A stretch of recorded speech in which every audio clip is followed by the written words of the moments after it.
Honestly, doing this is going to really help, and it's gonna make the video process a lot easier. I don't know how true this is, but apparently, like tonight, there's supposed to be a tornado that hits Nashville, and we didn't know this till we moved in. But I guess on average, the majority of the tornadoes, if they do hit the Nashville area, they typically go through Germantown more frequently, and that would make sense because like literally the first like 2 months of us living here, we had a tornado roll through, and we spent like not the entire evening, but a good portion of the evening in the stairwell of our apartment complex. All that to be said, there's a good chance that there's going to be some kind of tornado or at least high winds coming tonight in Nashville. Also, the amount of dump trucks right now is just... Did you see that? There's more coming down there. It's like... It looks like like ants like walking in a column, if you've ever seen that, like on the sidewalk. That's what it looks like. Typically whenever I start videos or like vlogs, I try to have some kind of topic or some kind of theme that I can talk about. To one, give the video more substance than just going throughout my day. And two, it helps me like just keep a consistent narrative throughout the day. I feel like when I don't have like a topic or a theme within like a video, then I feel like I'm just shooting all day and there's no real direction. And that having a topic just helps me make sure that I'm staying on a path and I'm not just like going off on a rabbit trail and then going off. In any event, today's topic, ironically, is going to be why you probably need to have some kind of topic on for your video. And honestly, doing this is going to really help, and it's gonna make the video process a lot easier. Instead of feeling like you're just flying blind, you have a map. So typically, I've said this before, but I'll have like a note on my phone of like potential topics, but sometimes, a lot of the times, I'll figure it out as I'm either running or when I'm sitting down with coffee, and that happens all the time. And honestly, whenever I come up with a topic or brainstorm a topic, I try to think of one that is actually practical and actually can be used, not something to where you have to buy gear or you have to spend money or any. I try to find something that anybody can do, even if like you're just using an iPhone. And because to me, I like practical topics or practical application type of things, instead of things telling me that I'm just gonna have to spend like $3,000 to even start with whatever they're teaching. And now I understand like sometimes you have to spend money like this.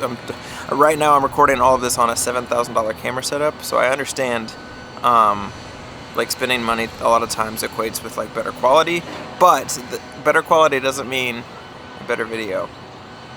All that to be said, I try to have topics, and I like to string the topics through the narrative. One thing that I really like to do before or like during a video, I try to mention the topic as soon as I can. That way, when you click on it, if you clicked on it for that topic, you don't feel like you're just wasting your time, or you don't feel like I'm just abusing your time.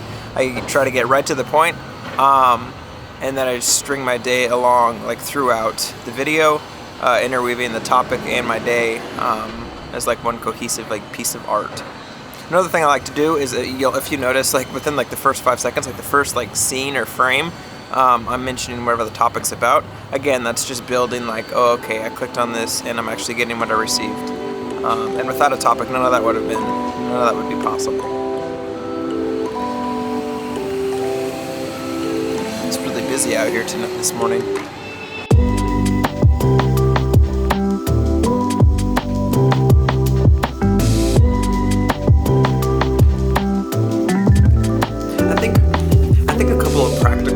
Practical things to do when you're trying to create video topics, at least the ones that I've found that are most helpful, is when I'm trying to brainstorm 4 different video ideas, and I want to like make sure that the videos are actually relatable, they're actually topical, they can actually help people, and it's not just adding to the noise of YouTube. Is I think whenever the easiest one is whenever I'm presented with a problem or I have an issue, typically I'll try to make a video either while I'm trying to figure that process out or figure out whatever the solution may be, Or if I've already figured the solution out before I can like actually start making the video, then I'll make a video talking about the problem and what I did to solve that problem. I think those are incredibly satisfying to watch, first of all. And second of all, if you have that issue, then chances are somebody else is gonna have the same issue and you'll be able to help them via your video.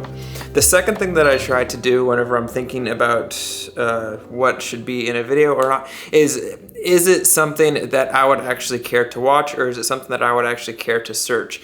By that I mean, if I want to make a video talking about cameras or something like that, if I make a video talking about this like brown bag that I use to carry my Rode video mics in, chances are people aren't going to really care about the bag that I'm carrying the video mics in.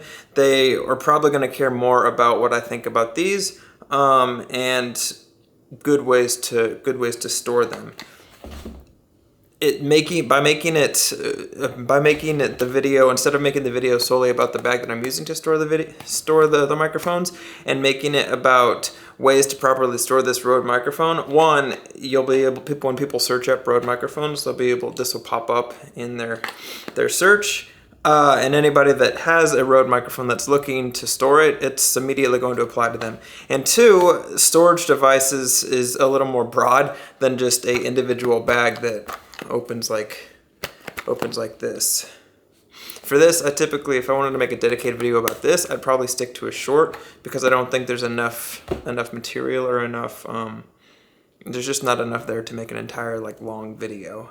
Those are pretty much the two rules that I do. There's a third rule that I do that's a little more selfish to me and less about the viewer, and that is videos that I actually care about. Now, these type of videos can really have a long or a far reach, depending on what the topic is, but you kind of, from my experience, you run the risk of making a video that may reach people, but they may not, the topic may not apply directly to your audience. So a good example would be, I make a lot of videos using the Insta360 Go 3, and I found that whenever I post one of those videos, it does incredibly well on this channel.